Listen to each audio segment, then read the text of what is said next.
Merci de me donner la parole, Madame la Présidente. Je dois vous parler des échanges entre l'Union européenne et l'océan Indien, mais c'est évident que le terme d'échange est extrêmement vaste. Il y a aussi bien des flux d'hommes, des flux d'informations, des flux de services, des flux de marchandises, des flux d'investissement qu'on appelle les IDE, l'investissement direct étranger. Donc, par manque de temps et parfois par manque de documentation, je ne vous parlerai que des échanges de produits, donc le commerce au sens le plus étroit du terme. L'Europe, c'est facile à définir, avec moi jusqu'à présent, c'est l'Europe à 28. Pour l'océan Indien, c'est un peu plus compliqué, parce que vous avez vu la série de cartes qui nous a été présentée tout à l'heure. Il y a ou l'acception très large de l'océan Indien, les 52 pays qui ont un port, un débouché maritime sur l'océan Indien, ou bien l'India-Océanie avec les archipels des Mascarenes, des Comores, des Seychelles et l'île de Madagascar. Je prendrai une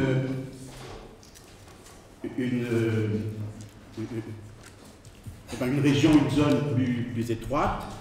Je vais m'atteler au sud-ouest de l'océan Indien, qui rappelle des cartes qui nous ont été présentées tout à l'heure, mais au lieu de prendre seulement les îles, bien sûr, et les pays bordiers, mais je parlerai aussi des pays, j'engloberai aussi les pays qui sont continentaux, qui n'ont pas débouché sur l'océan Indien, mais qui utilisent les pays bordiers pour être approvisionnés, puisqu'il s'agit d'échanges commerciaux. Et que vous savez que la question des corridors, c'est-à-dire de tous les arrière-pays, des ports qui permettent justement le désenclavement des pays africains sur le canal de Mozambique ou l'océan Indien de manière générale, est très important. Au total, je retiendrai 17 pays et territoires qui représentent 6 300 000 km² et qui sont peuplés de 512 millions d'habitants. Ce sont des pays ACP très dissemblables. J'intègre aussi l'Afrique du Sud, qui est une puissance émergente, et deux régions européennes ultrapériphériques que vous connaissez, la Réunion et Mayotte. Les échanges commerciaux de cet ensemble apparaissent bien secondaires pour l'Union européenne, puisque ça ne représente que 1,8% des échanges communautaires. Et encore là-dessus, 60%, c'est quasiment l'Afrique du Sud. Donc c'est vraiment peu au regard du commerce général, mais ils sont essentiels pour les pays de l'océan Indien, on l'a dit tout à l'heure, puisque l'Europe est le premier partenaire des pays de la zone, avec plus de 22% des échanges. Là aussi, comme on parle de commerce et d'échange, se pose la question de savoir, la question du modèle de l'océan Indien, les échanges. L'Union européenne a toujours voulu, du moins dans le discours, avoir une approche empathique des pays en voie de développement. Est-ce que ça se vérifie dans le cadre du commerce? Est-ce que les échanges commerciaux de l'Europe avec l'océan Indien peuvent constituer une forme particulière des relations nord-sud? L'Union européenne, comme on l'a dit tout à l'heure également en conclusion de l'exposé précédent, doit faire face à une concurrence exacerbée dans cette région et elle tente d'y répondre par des accords globaux alliant commerce et développement. Je vais donner mon propos autour de trois séries de remarques. D'abord, que la place européenne est prépondérante dans cette zone. Ensuite, qu'il y a une grande différenciation spatiale, régionale, je pense que vous voulez la formule que vous préférez. Et puis, je terminerai sur des problèmes qui ont déjà été abordés, qui est le problème de les positions européennes qui sont menacées dans la région et comment l'Européenne tente d'y faire face. Donc d'abord, l'Europe a avec la région de l'océan Indien une relation privilégiée. C'est le premier partenaire commercial de la région devant la Chine. Mais la Chine, c'est un pays. L'Europe, c'est 28 États. Donc quand on regarde au niveau des États, c'est pratiquement la Chine qui est première partout comme partenaire commercial des pays de la zone, mais quand on regarde l'Europe à 28, c'est l'Europe. La balance commerciale est excédentaire pour l'Union européenne. Le sol européen n'est déficitaire qu'avec 4 pays, le Mozambique, les Seychelles, la Zambie et le Zimbabwe. Cette influence européenne, on l'a dit également tout à l'heure, je passe donc très rapidement dessus, remonte au XVIe siècle et elle s'est inscrite par la colonisation dans une région afro-asiatique. Bon, il faudrait développer à la fois ces deux aspects de l'histoire, mais on manque de temps. C'était d'abord la colonisation portugaise de Mozambique et hollandaise au Cap de Bonne-Espérance, puis anglaises et françaises, secondairement allemandes dans le Tanganyika, ou italiennes en Éthiopie ou en Somalie. Ces colonies ont acquis leur indépendance dans des conditions difficiles, et après l'indépendance, elles continuent, ces colonies, enfin ces nouveaux pays indépendants, à avoir des relations commerciales privilégiées avec l'Europe, à la fois par l'effet métropole, les habitudes prises du temps de la colonisation, et également par la qualité de pays ACP qui permet un accès privilégié au marché européen à ces pays-là. Ensuite, les échanges sont composés d'exportation et d'importation, et je parlerai d'abord des exportations, mais vu de l'Union européenne, puisque le titre du colloque, c'est l'Union européenne et l'océan Indien. Vers l'océan Indien, les exportations européennes sont diversifiées, essentiellement composées de produits manufacturés. Les exportateurs sont en effet des pays industrialisés, l'Europe, on l'a dit tout à l'heure, première puissance agricole, industrielle, commerciale du monde. Les principaux pays présents de la zone, là encore, ça vous a été présenté tout à l'heure, c'est la France, le Royaume-Uni, pour quelque temps, enfin, de toute façon c'est toujours un pays européen, l'Allemagne, les Pays-Bas, l'Italie, la Belgique. Les exportations de l'Union européenne vers les pays de la zone, c'est 39 milliards d'euros en 2015, constitués pour 90% de produits de l'industrie, ce qui vous montre encore l'existence de la Division internationale du travail, dont on parle beaucoup, 0,4% de produits de la pêche et pour 9,2% de produits agricoles. Si on prend une autre classification, les exportations européennes comprennent des biens d'équipement pour 44% en 2016, des matériels de transport pour le 23%, des produits de l'industrie chimique et pharmaceutique pour 19%, des produits alimentaires et divers produits manufacturés. Les importations européennes en provenance des pays de l'océan Indien sont en voie de diversification. Les fournisseurs de l'Union européenne dans la zone sont des pays en voie de développement. Un chiffre qui vous permet de voir l'ampleur du sous-développement dans la région. On a dit tout à l'heure, il y avait 512 millions d'habitants dans la zone telle que je l'ai délimitée. Donc c'est une population à peu près du même ordre que celle de l'Europe. Mais le PIB de l'ensemble des pays est 28 fois plus faible que celui de l'Europe. Ces pays restent globalement en voie de développement, sauf l'Afrique du Sud et les RUP. Ce sont des pays qui souffrent d'instabilité, de guerre civile, parfois de famine. Certains États sont défaillants comme la Somalie. Ce sont des pays producteurs de matières premières agricoles et minières, même si certains de ces pays s'industrialisent, comme l'Afrique du Sud, Maurice, Madagascar ou le Kenya. On ne s'étonne donc pas dans ces conditions que les importations de l'Union européenne en provenance de ces pays, 22,5 milliards d'euros en 2015, soient dominées par les matières premières agricoles, le café, le sucre de canne, le coton, les oléagineux, les épices, les fleurs coupées, et minières comme le charbon, des minerais divers, l'or, le diamant. Sans l'Afrique du Sud, qui déforme un peu les statistiques de cette région, les importations sont constituées à 58% de produits agricoles, 12% de produits de la pêche vers l'Europe et 30% de produits industriels. On assiste cependant à une diversification des importations de l'UE et à la montée des pays industriels et manufacturés. Pour certains pays, ces importations sont très spécialisées. Par exemple, le textile, 37% des importations européennes à partir de Madagascar sont des textiles, 26% pour Maurice. Parfois, ce sont des conserveries de poissons. 93% des importations d'Europe des Seychelles sont des conserveries de poissons. Dans un deuxième point, je parlerai de la différenciation spatiale de ces échanges, en notant d'abord la place écrasante de l'Afrique du Sud, puissance émergente, 50% des PIB des 17 pays et territoires concernés, 55% du commerce international de la zone pour 10% seulement de la population.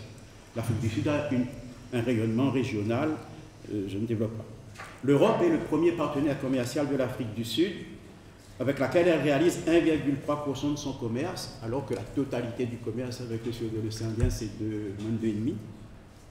Et l'Afrique du Sud est son 17e partenaire commercial. Ces échanges sont variés, mais encore caractéristiques des pays neufs comme l'Argentine ou l'Australie. En 2016, l'Union européenne achète à l'Afrique du Sud des pays bruts à raison de 32% du total, des produits manufacturés à raison de 36%, et à l'inverse, elle vend à l'Afrique du Sud des pays bruts pour 10%, mais 87% de produits manufacturés. La deuxième situation, c'est la part relativement modeste des autres pays d'Afrique orientale et australe. Ça représente 10 pays groupés en 3 sous-ensembles, la Corne de l'Afrique, l'Éthiopie, Djibouti, la Somalie, l'Afrique de l'Est, Kenya, Ouganda, Tanzanie, et divers pays de l'Afrique australe comme le Mozambique, le Malawi, la Zambie et le Zimbabwe. Pour la plupart, ce sont des PMA, leur commerce extérieur est très modeste. Ils ne représentent que 38% du commerce extérieur total de la zone pour 60% de la population. Et ce commerce extérieur déjà modeste est très peu tourné vers l'Union européenne, 22% seulement du commerce de l'Union européenne dans la zone, alors qu'elle représente 60% de la zone. Et la part de l'UE, de l'Union européenne, dans leur commerce total est très faible. L'Europe ne participe que pour 12,5% dans leur commerce total, alors que la part du commerce de l'Europe dans le monde entier est de 17%, 16,6%. À titre de comparaison, pour l'Afrique du Sud, c'est 25%, pour les Seychelles, 31%, et pour la Réunion, 74%.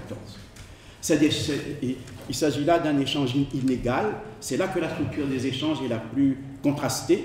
Importation de produits bruts, 87% des importations de l'UE, exportation de produits manufacturés de la part de l'UE, 81%. Enfin, il y a le troisième cas, l'Union européenne et les îles de l'India-Océanie qui constituent des partenaires privilégiés. Ce sont des îles dissemblables, je ne développe pas, de PMA, Madagascar et les Comores, ANPI Maurice, un pays à revenus intermédiaires des Seychelles, et de RU, Mayotte et la Réunion. Ce sont des marchés bien intégrés à l'Union européenne avec une prédominance française. Les échanges sont relativement importants. Les îles de l'océan Indien représentent 7% du commerce de la zone, 13% du commerce de la zone avec l'Union européenne pour 5% seulement de la population. Et la part de l'UE, autant était très faible dans la série de pays qu'on a vu tout à l'heure, 12,5%, autant là, la part de l'UE est très développée avec une moyenne de 41%, variant de 26 à 31% pour les îles indépendantes et pour 66% pour Mayotte et 74% pour la Réunion, je viens de le dire. Ces échanges sont variés. Au niveau des États insulaires, je n'entre pas dans les rues pour ne pas trop pour garder une cohérence dans mon propos. Au niveau des États insulaires, des pays ACP insulaires, l'Union européenne importe des produits agricoles pour 27%, des produits de la pêche pour 29%, des produits manufacturés pour 44%. Ce qui reflète bien la structure économique de nos îles. L'Union européenne exporte pour 79% de produits industriels. En troisième lieu, le troisième point de mon intervention, c'est que les positions européennes sont menacées. Pourtant, l'Europe a toujours mis en avant une politique commerciale qui se veut favorable aux pays en voie de développement. Il y a 3 temps, dans les relations de l'Europe avec les pays en voie de développement, d'abord 1963-1975, la Convention de Yaoundé, avec une volonté de lutter, ce qu'on appelait à l'époque, qui existe encore, la dégradation des termes de l'échange, en soutenant les matières premières agricoles et minières. Il y a eu le protocole sucre, qui a permis le décalage économique de Maurice. Il y a eu le STADEX, stabilisation des recettes d'exportation pour les produits agricoles, et le SISMIN pour le soutien des produits agricoles, pour les produits primaires miniers. Deuxième temps, c'était la Convention de Lomé de 1975 à 2000, avec l'entrée du Royaume-Uni dans l'Union européenne en 1973. Les pays en relation avec l'Europe ont considérablement augmenté en nombre. C'est là qu'on a institué les ACP, pays d'Afrique, Caraïbes et Pacifique, qui sont les anciennes colonies des pays européens devenus indépendants, avec un accès privilégié au marché de l'UE, c'est-à-dire qu'ils pouvaient exporter leurs produits, notamment industriels, et ceux qui n'étaient pas couverts par des accords spéciaux sur le marché européen, mais en contrepartie, ils pouvaient mettre des droits de douane sur les produits européens qui entraient dans leur pays. Cette situation n'était pas tenable après l'effondrement de l'Union soviétique, et donc l'OMC a demandé à l'Europe de mettre fin à ces accords privilégiés qui contrevenaient à la clause de la nation la plus favorisée, et on a abouti aux accords de Cotonou en 2000. Les accords de Cotonou ont institué ce qu'on appelle les APE, les accords de partenariat économique, avec des négociations extrêmement difficiles qui ont duré de 2007 à 2014. Au départ, l'Europe avait prévu 6 grandes régions. Bon, là, il y avait là aussi, je veux dire, tant pis pour le modèle, mais l'Europe, au lieu d'avoir un bloc de 67 pays ACP devant elle, a dit ben, je vous saucissonne en 6 grandes régions. Ça facilitait les discussions. Ce qui était prévu dans notre région, c'était un APE respectivement avec l'Afrique orientale et australe et la SADC. Les négociations ont été difficiles et au final, on a eu 3 APE dans la zone.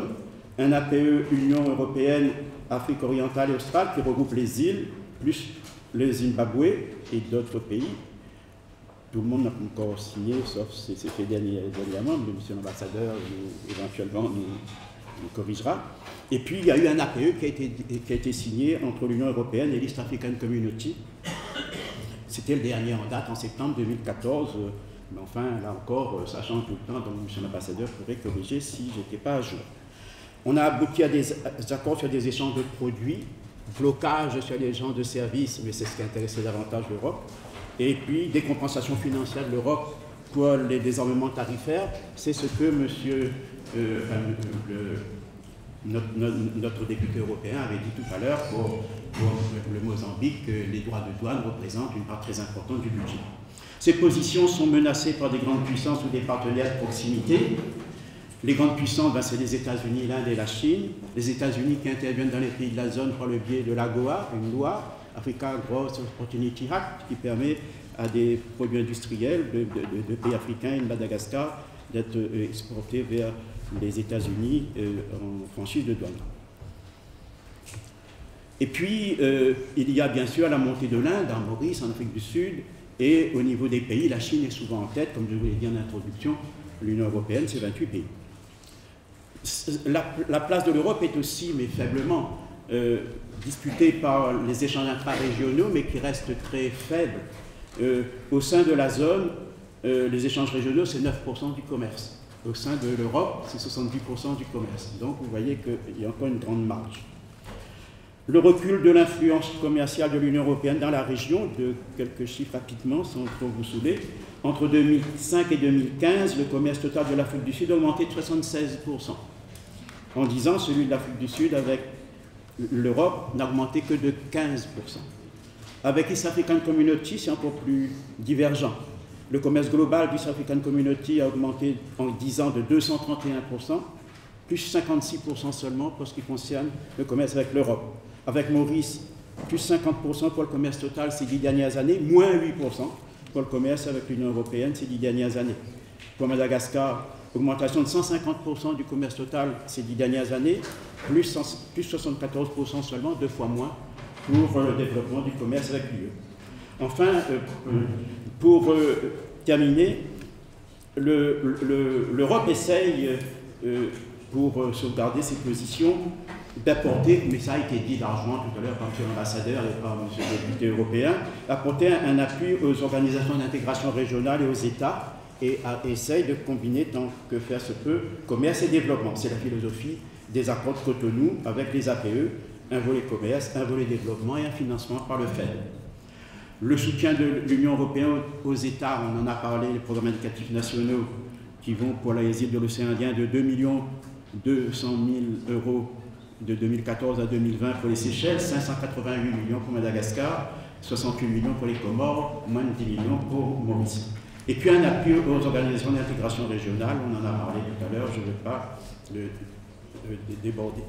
En conclusion, les échanges commerciaux avec l'Europe sont relativement faibles et fragiles, puisque l'Union est en recul sur le plan commercial. Elle tient en Afrique du Sud et en India-Océanie, mais pour combien de temps, puisque l'Afrique du Sud est un BRIC et que les BRICS veulent commercer entre eux. De même, l'Union européenne, même si pour certains ce n'est pas un modèle de puissance commerciale dans la zone, mais ses méthodes sont quand même moins déprédatrices que celles de la Chine ou même des États-Unis. Je ne développe pas, mais ce sont des problématiques que vous connaissez aussi. Ensuite, c'est une région qui est éclatée, qui ne vaut pas par son poids économique, mais qui vaut surtout par sa place stratégique, qu'on a bien vu tout à l'heure avec toutes les autoroutes maritimes. Et ce n'est pas pour rien que la première base chinoise à l'extérieur a été mise en place à Djibouti il y a quelques mois. Enfin, l'Union tente de maintenir ses positions. Elle reste le premier bailleur de fonds de la zone, mais l'intégration régionale est très difficile, même si elle est voulue par l'UE, puisque les pays sont plus concurrents que complémentaires. Et pour les régions ultra-périphériques il y a une cohérence entre les politiques extérieures et intérieures de l'Union européenne, mais c'est un grand débat de politique dans nos régions et ça peut faire l'objet d'autres développements. Merci pour votre attention.